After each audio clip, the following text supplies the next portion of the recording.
സാറിന്റെ ഉദ്ദേശശുദ്ധി തന്നെ സ്ത്രീക്കും പുരുഷനും എങ്ങനെ സമൂഹത്തിന് നന്മ ചെയ്യാൻ വേണ്ടി ഒത്തൊരുമയോടെ പ്രവർത്തിക്കാം എന്ന് ആലോചിക്കുന്നതിന് വേണ്ടിയാണ്. പഠനം ചെലവുകൾ ട്രസ്റ്റിന്റെ കീഴിൽ വഹിച്ച് പഠിച്ചു വരുന്നു. ചേച്ചിയുടെ നിരവധി പുരസ്കാരങ്ങൾ ലഭിച്ചിട്ടുള്ള ചേച്ചിയെ ഈ വേദിയിലേക്ക് സ്നേഹത്തോടെ സ്വാഗതം ചെയ്യുന്നു. എടുത്തു കഴിഞ്ഞു കഴിഞ്ഞാൽ സ്ത്രീകൾക്ക്, കാരണം പെൺകുട്ടികൾക്ക് വളരെയധികം ഏറ്റവും കൂടുതൽ ആൺകുട്ടികളെക്കാളും കൂടുതൽ വിദ്യാഭ്യാസം ഏത് പരീക്ഷയ്ക്കും പെൺകുട്ടികൾക്കാണ് മുൻപന്തിൽ 1-ാം റാങ്ക് ഒക്കെ കിട്ടുന്നുണ്ട്. പക്ഷെങ്കിൽ അതിനുശേഷം പിന്നെ അവർ ജീവിതത്തിലോട്ട് വരുമ്പോൾ എല്ലാ കാര്യവും ചെറിയ പോലും അതിനെ നേരിടാനായിട്ട് പെൺകുട്ടികൾക്ക് അതിനൊരു മാനസിക ധൈര്യം ഇന്ന് പൊതുവെ ഉണ്ടാവുന്നില്ല. വിദ്യാഭ്യാസത്തിനൊപ്പം അങ്ങനെ ഒരു ട്രെയിനിങ് കൂടി കൊടുക്കേണ്ടതാണെന്നാണ് എന്റെ അഭിപ്രായം. പ്രത്യേകിച്ച് നമ്മൾ ഇവിടെ ഇരിക്കുന്ന ഒന്നിലെ വീട്ടിലെ പ്രശ്നങ്ങൾ ആരെങ്കിലും ഒരാളോട് നമ്മൾ തുറന്ന് സംസാരിക്കുകയാണെങ്കിൽ കുറെയൊക്കെ ഒരു മാറ്റം ഉണ്ടാകും. നമുക്കറിയാം ഈ അടുത്ത കാലത്ത് വളരെ ദയനീയമായ ഒരു സംഭവം നമ്മുടെ കൂട്ടത്തിലുണ്ട്. നമ്മുടെ തന്നെ ഒരു സഹപ്രവർത്തക, എല്ലാവർക്കും അറിയാവുന്ന ഒരു കാര്യമാണ് അനീഷയുടെ മരണം. ആ സമയത്ത് ആരോടെങ്കിലും ഇന്ന് കുട്ടിയുടെ പ്രശ്നങ്ങളൊന്ന് തുറന്ന് സംസാരിക്കുകയാണെങ്കിൽ ഒരുപക്ഷെ ഇതേപോലെ ഒരു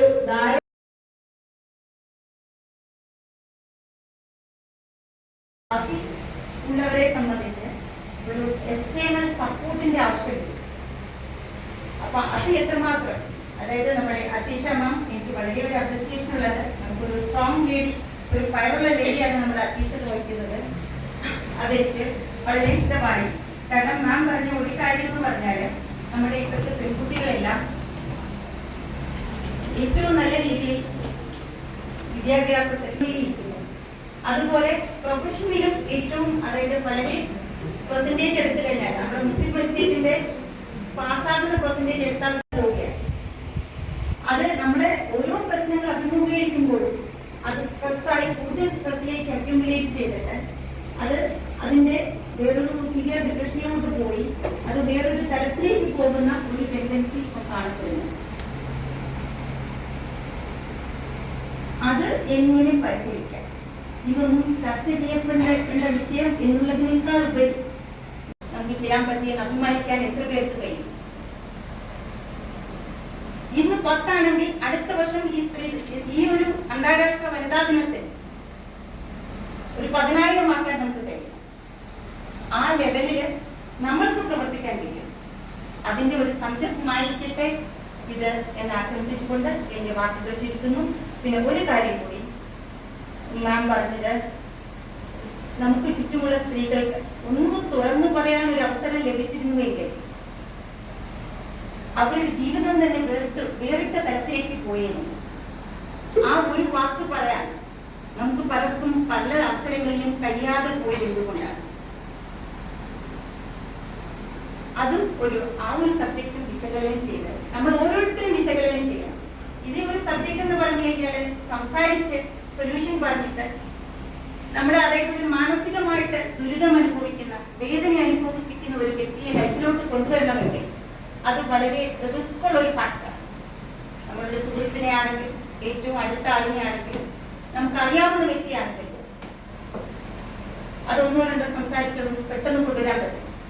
നമ്മുടെ ഒരു വീട്ടിലെ ഒരു സഹോദരിയോ സഹോദരനെയോ ഒരു സഹോദരിയെ പോലും അല്ലെങ്കിൽ നമ്മുടെ മക്കളെ പോലും അതേ ഉത്തരവാദിത്വ ബോധത്തോടു കൂടി ചെയ്യാൻ കഴിയുന്നവർക്ക് അത് ചെയ്യാൻ കഴിയുള്ളൂ. ആ ഒരു ബോധം നമ്മളിൽ സ്വയം വളർത്തുക എന്നാണ് എനിക്ക് പറയാനുള്ളത്. കാരണം പെണ്ണെന്ന് പറയുന്ന ഡെഫിനിഷൻ നിങ്ങളൊക്കെ ആണ്. എന്റെ ഒരു മികച്ച ഫ്രണ്ടോട് ഇപ്പോൾ നിങ്ങൾക്ക് അറിയുന്ന ഡോക്ടർ ഡെന്റിസ്റ്റ് ഷൈനിയ, ഈ പ്രൊഫൈലുകൾക്കകത്ത് നിൽക്കാത്ത സ്ത്രീകളാണ് നേട്ടങ്ങൾ ഉണ്ടാക്കിയിട്ടുള്ളതെന്ന് ചൂണ്ടിക്കാണിക്കാൻ പറ്റുന്ന ഒരാളാണ് പുള്ളിക്കാരി. അപ്പൊ അങ്ങനെ നമ്മുടെ മുമ്പിൽ ഒരുപാട് ആൾക്കാരുണ്ട്. നമ്മൾ ഇവിടെ ഇരിക്കുന്ന യങ്സ്റ്റേഴ്സിനോടൊക്കെ എനിക്ക് പറയേണ്ട കാര്യം അത് തന്നെയാണ്, do not fit in to any profile. നിങ്ങൾക്ക് ഒരു ഡെഫിനിഷനും ഇല്ല. നിങ്ങളാണ് നിങ്ങളുടെ ഡെഫിനിഷൻ. നിങ്ങളുടെ കരുത്ത് എന്താണ്, നിങ്ങളുടെ കഴിവ് എന്താണ്, അതിനനുസരിച്ച് ജസ്റ്റ് അത് പറയുന്നതിന് വേറൊരു റീസൺ. ഈ വർഷത്തെ 2024 ഈ സ്ലോഗൻ ഇതാണെന്ന് ഞാൻ പറഞ്ഞു. പക്ഷെ അതിന് മുമ്പ് വനിതാ ദിനത്തിന് മുമ്പ് എല്ലാ വർഷവും വേൾഡ് ഹെൽത്ത്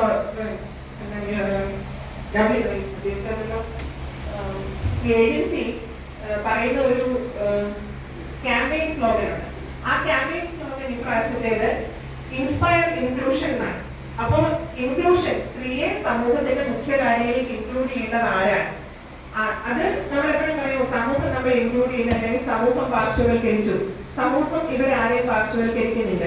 നിങ്ങൾക്ക് യഥാശക്തി തഥാസ്ഥിതി, നിങ്ങൾക്ക് ശക്തി ഉണ്ടെന്ന് നിങ്ങൾ പ്രൂവ് ചെയ്താൽ നിങ്ങൾ ഒരാൾക്ക് മാറ്റി നിർത്താൻ പറ്റില്ല. അപ്പൊ ആ ശക്തി നമ്മൾക്ക് എവിടെയാണ് ഈ ശക്തി നീങ്ങത വരുന്നതെന്ന് നമ്മൾ ആദ്യം ആലോചിക്കണം. എന്താ നമ്മൾ സാധാരണ ചെയ്യാറുള്ളത്? ഒരു ടാക്സിന്റെ പേപ്പർ എടുക്കാമോ, അല്ലെങ്കിൽ നിങ്ങളുടെ ആധാരത്തിന്റെ പേപ്പർ എടുക്കാം, അത് പുള്ളിക്കാരനാണ്, മൊത്തം കാര്യങ്ങൾ പുള്ളിക്കാരനാണ്. അപ്പൊ ഈ കുറേ കാര്യങ്ങൾ, അല്ലെങ്കിൽ വണ്ടി ഓടിക്കും, എന്റെ ഹസ്ബൻഡ് മോൻ ഓടിക്കും, ഞാൻ ഓടിക്കില്ല. അപ്പൊ ഇങ്ങനെ നമ്മളെ ആരെ ലീവ് ചെയ്യണം? നമ്മൾ തന്നെയാണ് ലീവ് ചെയ്യുന്നത്. അപ്പോ പുരുഷന് ചെയ്യുന്ന, ഞാൻ പറയും, നിങ്ങൾ ആരും മരക്കാവാൻ പോകണ്ട, അല്ലെങ്കിൽ നിങ്ങൾ ആരും പുരുഷനോടൊപ്പം കായികമായിട്ട് നമ്മൾ ഒരിക്കലും ഈക്വൽ അല്ല, അതിനുവേണ്ടി ശ്രമിക്കുന്നുണ്ട്, ഡോക്ടർമാർക്ക് തന്നെ പറയാം. പക്ഷെ ബൗദ്ധികമായിട്ട് പുരുഷന് ചെയ്യാൻ പറ്റായില്ല. നിങ്ങൾ അഡ്വക്കേറ്റ്സ് നിങ്ങൾക്കറിയാലോ. അപ്പോ ബൗദ്ധികമായിട്ട് നിങ്ങൾ ഒരുപക്ഷെ എന്ന് മാത്രമല്ല, മൾട്ടി ടാസ്കിങ് പുരുഷൻ ഒരിക്കലും ചെയ്യാൻ മേലാത്ത കാര്യമാണ്. കുഞ്ഞ് കരയുമ്പോൾ അവരോടൊന്ന് ചോദിച്ചത് പാല് ഒപ്പിക്കാമോ? ഒരു പുരുഷനെ കൊണ്ട് കരയുന്ന കുഞ്ഞിനെ ഒപ്പത്ത് വെച്ചുകൊണ്ട് പാല് ഒപ്പിക്കാൻ പറ്റില്ല.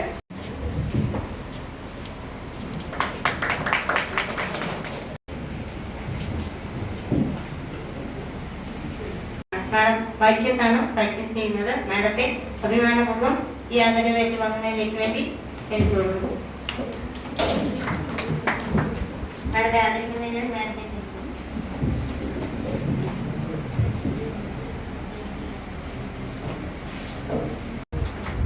പുരസ്കാരം നൽകുന്നതിനായി ഡോക്ടർ നിഷ പിള്ള ഡോക്ടർ നിഷ പിള്ള സ്വാഗതം.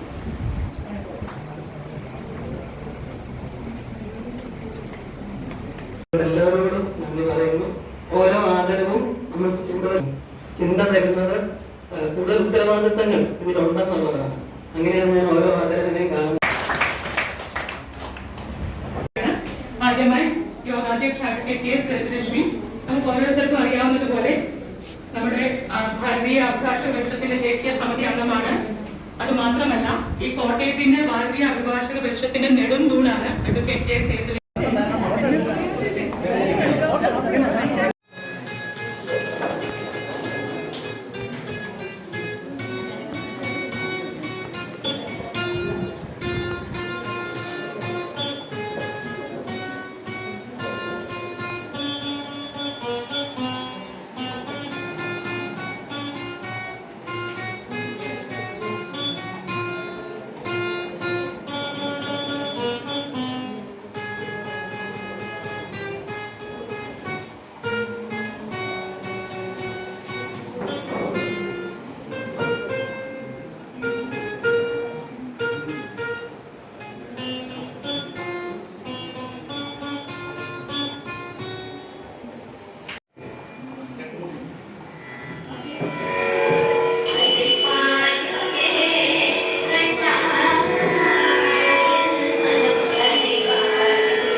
सत्य ही शिव है, शिव ही सुंदर है।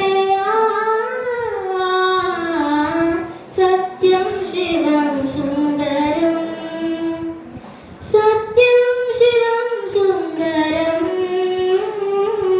सत्यं शिवं सुंदरं।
अजित हरे जय माधव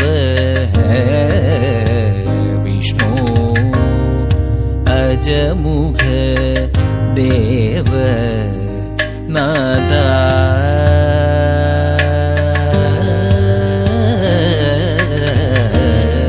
विजय सारथे साधु ദ്വിജനൊന്നു പറയുന്നു വിജയ സാരഥേ സാധു ദ്വിജനൊന്നു പറയുന്നു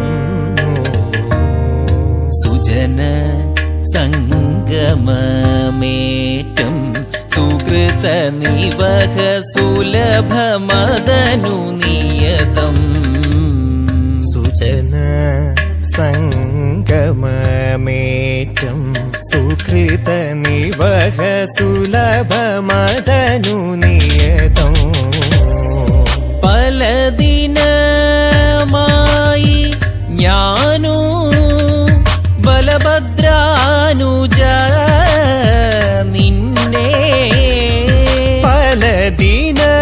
പലദിനമായി ഞാനു ബലഭദ്രാനുജ നിന്നെ നലമോടു കാൺവതിന്നു കളിയല്ലേ